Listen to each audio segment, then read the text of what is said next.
One of the best ways to eliminate and prevent shoulder pain is to improve shoulder stability, or to increase strength in the muscles that control your shoulder. Because you see, your shoulder is a very mobile joint, but if your muscles aren't strong enough to control that motion, the result is a lack of stability and pain. So in this video, I wanted to show you some of the best exercises that you can do at home to strengthen these shoulder stabilizers, improve motion at your shoulder, and help you to feel better. Now, when we talk about healthy shoulder function, there are two main muscle groups that we need to be aware of. Those that control the shoulder blade, and so middle traps, lower traps, and rhomboids, but then those that control the actual humerus as well. Those that control the ball and socket joint, we're talking about rotator cuff with that. These first exercises address both of those perfectly. We're gonna do some Ys, Ts, and Ws, named so because of the shape that they look like. This looks like a Y, this looks like a T, and then this looks like a W right here. Now, I actually prefer to do these at a gym, or if you have access to a bench. My preferred method of performing these is over an incline bench, just because you can do both shoulders or both arms at the same time. But if you don't have access to that, no worries, I've got you covered. I'm going to demonstrate here on the edge of my treatment table. You can do these on the edge of your bed, but again, it's only possible to do kind of one shoulder at a time effectively. And so this is what the exercise looks like. You're going to lay down on the very edge of your bed with that painful or weak shoulder hanging off the edge of the bed. To perform the Ys, we're going to pull the arm up in this direction, kind of in front of me at about a 45-degree angle, until your elbow gets higher than the bed. In order to do that, this motion down here is at my shoulder, but then this motion right here comes from my shoulder blade. You should feel your shoulder blade pulling towards your spine as you perform that. I would do 10 repetitions in this direction, that's the Y, and then I'm gonna come straight out to the side for the T. And so again, you're gonna feel that on the back of your shoulder, that's about from here to here, but to pull it higher than your bed, it's going to engage those muscles in your back that control your shoulder blade. I'd perform 10 repetitions in this direction, and then finally we're gonna get into the Ws. To do that, I'm going to slightly bend my elbow and then rotate my thumb up towards the ceiling in that direction right there. This one is really aggressive. Those little external rotators back there are gonna really light up with this exercise. Again, you're gonna feel that in the shoulder, but then make sure we pull through the back and pull through the shoulder blade to get that elbow and that hand higher than your table would be ideal. I would do 10 repetitions in this direction and then repeat all of those 3 times.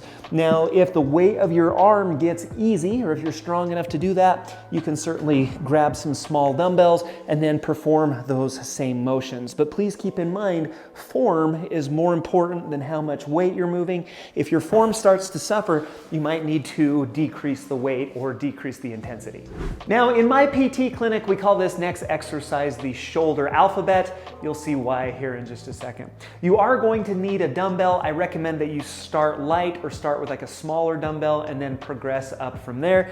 This is what the exercise looks like. You're going to lay down on your back, put the dumbbell in the shoulder that you're working on, and then extend it straight up towards the ceiling.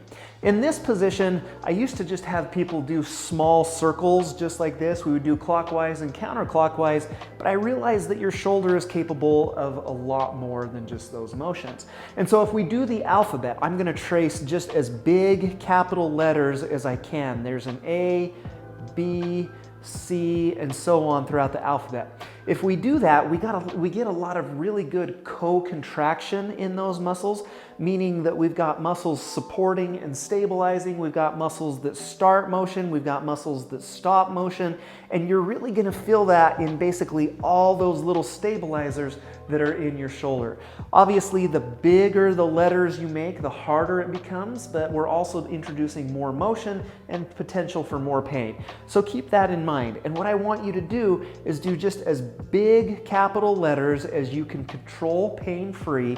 And typically what we do in my clinic is that we run through this 2 to 3 times. I mean, depending on how strong you are, depending on if it's painful or fatiguing. So try that out. It's a good one. Now, I love this next exercise because it's so effective at strengthening your shoulder stabilizers. However, the patients that I recommend it to don't necessarily share that same affection because it is kind of difficult. It is very fatiguing. You're gonna have to let me know what you think. Leave a comment down below if you try this one. Tell me what you think about the wall ball. Now for this, you are just gonna need a small ball. Any ball will work. I prefer to use them that are a little soft, that have a little give, just because I find that to be a little more comfortable for the hand and wrist. And so what we're going to do in the clinic, I just set a 60-second timer. You're gonna put the ball on the wall at about shoulder height, lean into it slightly, and then we're just gonna make small circles on the wall, just like this. The further away you stand, the more you can lean into it and the more difficult it becomes. Also, I don't want it to be too high. If it's too high, that kind of puts your shoulder in a compromising position. We want to try to avoid that. And so right here, so I've started going counterclockwise. When you get bored doing that, go around and go clockwise, but your goal is to make it for the entire 60-second timer. Again, we're working on stabilization, we're working on endurance, we're pushing through fatigue on this. The first 20 to 30 seconds, you think, hey, this is okay, but then after that, it actually does become really difficult for your shoulder. When that 60 seconds is up, take a break for just a second, set another 60-second timer. We're gonna put the ball back on the wall, again, at shoulder height, but now we're gonna turn 90 degrees, rotate away from it, and so now that ball is straight out to the side. So here, I'll go this way so that we can talk face to face instead. And so, again, the ball is just about shoulder height. I'm going to start going circles in one direction. When that gets boring or when you're fatigued or tired, you can turn around and go the other direction. The more I lean into it, the harder this one becomes. But your goal is to get through 60 seconds straight and then 60 seconds out to the side. Try that out. It's a great exercise. This last exercise is one of my personal favorites. I use this one regularly to warm up my shoulders before a workout. You're gonna need a resistance loop for this. We're gonna put that around both wrists. In the clinic, I call this one handcuffs, and that's the reason why. What we're gonna do is kneel down on all fours.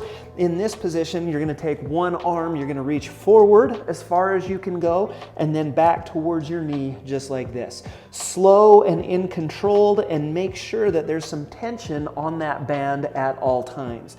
I'm gonna reach forward and back 10 times, then I'm going to go in and out. So I'm gonna pull out towards the side, out towards you, as far as I can comfortably, control that motion all the way back in, and we're gonna do that one 10 times. And then we're gonna go in big circles. So right now I'm going counterclockwise, nice, slow, and in control, 10 big circles, and then we gotta finish it off with the clockwise circles. Slow and in control for 10 repetitions. By the end of this, that shoulder is going to be pretty lit up. It's gonna be pretty fatigued. But we got to keep things even. So now that hand is going to go down, and we're going to do that same series over here on the other side. The reason I like to do this on both sides is because while right now my left hand is doing all the moving, this right arm and right shoulder has to be the anchor point for that band. And so I'm stabilizing here, I'm weight bearing through that shoulder. It's a great way that we can get all of those small stabilizer muscles really lit up and really active. Perform 10 repetitions in each one of those 4 motions, and then you're going to do that 2 to 3 times on each side. Now, if you got some value, if you got some benefit out of this video, I'd love to see you back for future videos. Hit the circle right here to subscribe to Tone and Tighten. YouTube thinks you might like this video. Check that out, see if YouTube's right. I hope this helped, and I hope to see you again soon.